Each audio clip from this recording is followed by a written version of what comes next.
What's happening, Hot Seat Nation? Welcome back to the channel for what might be one of the most pivotal days in the entire Senzo Meyiwa murder trial. This isn't just another update. This could be a turning point. For hours today, the High Court in Pretoria was the stage for a brutal forensic dismantling of the National Prosecuting Authority's case against the fourth accused, Thokoziseni Maphisa.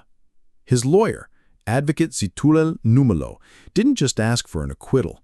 He systematically took the state's evidence piece by piece and argued that it doesn't just fail to prove guilt, it effectively doesn't exist when it comes to his client. If his arguments stick, Maphisa could walk out of court a free man. Today, we're doing a full, comprehensive breakdown of every single argument, what it means, and what happens next. Stick around because this is essential viewing. First, let's get everyone on the same page about what exactly happened today. This was a Section 174 application. In simple terms, this is a legal motion made by the defense at the close of the state's case.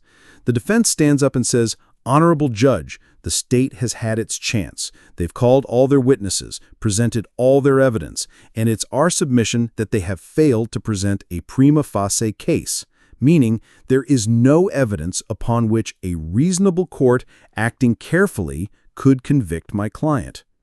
It's a high-stakes gamble. The judge has to decide, is there enough to even require the accused to defend themselves? If yes, the trial continues. If no, the accused is acquitted and discharged on the spot. It shifts the entire burden onto the state's case and says, even if we sat silent and said nothing, you still haven't met your burden of proof. That's the magnitude of what we witnessed today. Now let's get into the meat of it. The advocate's argument was methodical and devastating. He didn't just make broad statements, he went point by point. First, and most importantly, the complete lack of direct evidence. He hammered home that not a single eyewitness from the scene, not Zandile Khumalo, not Longwe Twala, not Tumelo Madala, identified Maphisa as one of the intruders. The state's entire case of placing him at the scene in Vosloorus rests on nothing. No ID parade, no confession, nothing. This is a massive, gaping hole in their case. Second, the total demolition of Constable Moziaya. This was the core of the state's case against Maphisa. The advocate didn't just question Moziaya's story, he eviscerated it.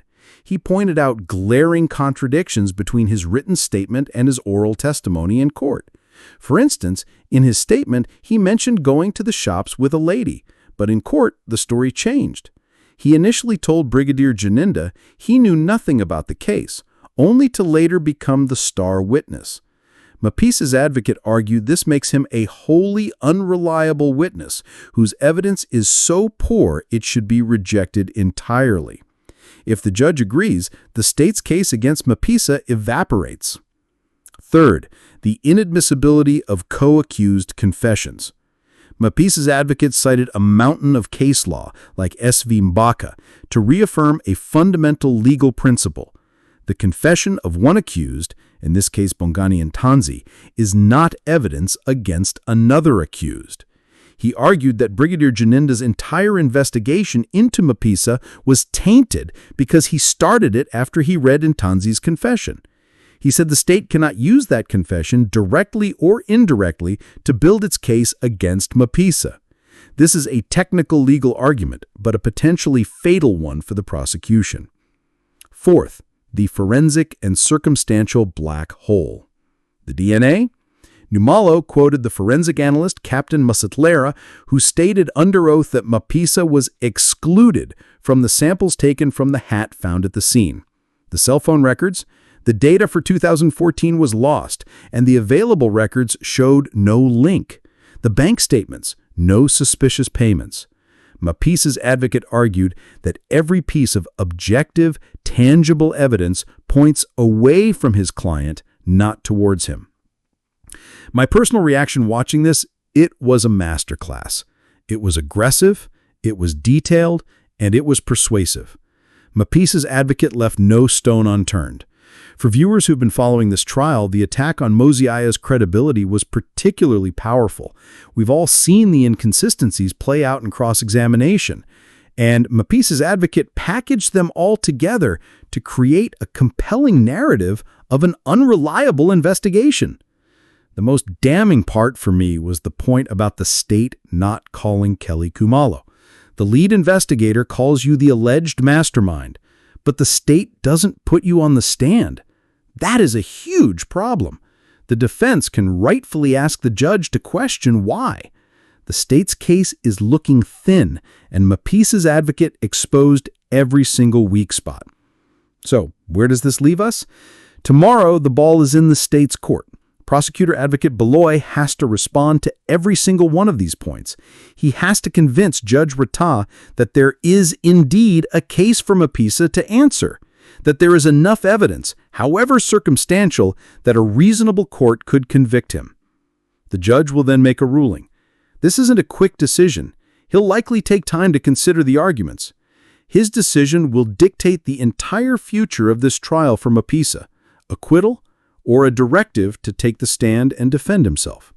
This is a defining moment, people. The credibility of the state's entire investigation is on trial. Make sure you are subscribed with notifications on, because we will be here tomorrow to break down the state's response. It's going to be a legal battle. I want to know what you think. After hearing these arguments, does the state have a case against Maphisa? Vote in the poll and let me know in the comments below. Like this video if you found this deep dive helpful, and I'll see you in the next one. Welcome to the fire where the stakes ignite, where the questions burn hotter than the night. No escape once you're locked in the heat. This is your trial on the hot seat.